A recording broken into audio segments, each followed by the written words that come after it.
ये मोटर 3 दिन में 3 बार भरी जा चुकी है, मात्र 20 मिनट चलती है और फिर जल जाती है। इसका कारण मैं आपको बता देता हूँ। ये जो कस्टमर हैं वो हमारे रेगुलर कस्टमर थे। इन्होंने सोचा कि हम पैसे ज़्यादा ले रहे हैं, तो ये सागर ले गए थे मोटर को बनवाने के लिए। इस मोटर में बनता है 1800 ग्राम वायर और सामने वाले में सिर्फ इसमें 1400 ग्राम वायर डाला है। डीपी इनके पास में रखी हुई है और इनको हाई वोल्टेज मिलता है। इसका तार कम कर लिया गया है और पैसे कम कर लिए हैं। ये 20 मिनट मोटर चलती है, उसके बाद ये फिर से रिवाइंड करवाने के लिए जाते हैं, फिर आधे पैसे लगते हैं और फिर देकर आ जाते हैं। ऐसा तो इन्हें 2-3 बार किया तो इनके पैसे तो प्रॉपर लग चुके हैं पूरे के पूरे, लेकिन मोटर बिल्कुल नहीं चली है। अभी हमारे पास फिर से लेकर आए हैं और उन्होंने बताया कि हमने 3 बार मोटर बनवा ली है और मोटर सिर्फ 20 मिनट चलती है। तो दोस्तों इसका जो वायर है वो 1800 ग्राम ही भरना पड़ेगा, क्योंकि ये डीपी के पास है। और सस्ते के चक्कर में जो लोग पड़ते हैं उनका यही अंजाम होता है दोस्तों।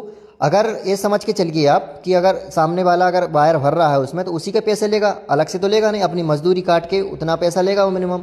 लेकिन जो लोग कम पैसा लेते हैं, कभी कभार ऐसा होता है कि वो सामने वाला मोटर में से सामान आपका आधा कर लेता है।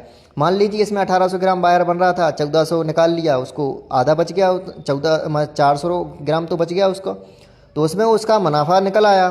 तो इसीलिए हमेशा सस्ते के चक्कर में ना भागिए। अगर सामान क्वालिटी का चाहिए तो उसके लिए पैसे लगते हैं।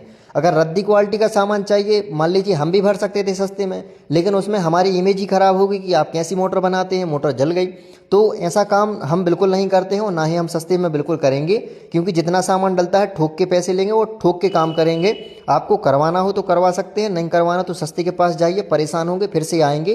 क्योंकि जो मशीन होती है उसको जितना प्रॉपर सामान चाहिए, प्रॉपर वायर चाहिए, तो उतना उसको देना पड़ेगा। अगर आप उसमें कंजूसी कर देंगे तो वो मोटर उस प्रकार से चलने वाली नहीं है। अब ये मोटर 3 बार जल चुकी है, इसको 3 बार बनवा चुके हैं, बार बार पैसे दे चुके हैं, पैसे तो इनके उतने ही लग चुके हैं, आना जाना फुकट का हो गया। और बाद में आना मेरे पास नहीं, कहीं भी अगर आप जाते हैं अच्छा काम जो करता है उसके पास जाइए, नो टेंशन हो गए। लेकिन कहीं पर अगर सस्ता लग रहा है आपको, तो एक बार विचार कीजिए आखिर कम क्यों लग रहा है और कहीं पर क्यों ज़्यादा क्यों लिया जा रहा है। तो सभी लोग ज़्यादा या कम नहीं लेते हैं दोस्तों, कुछ कुछ लोग ऐसे होते हैं जो सामान निकाल लेते हैं। तो आइंदा से आप भी सतर्क रहिए, ध्यान रखिए, जिससे आपका जो वाहन है वो अच्छा चलता रहे। धन्यवाद।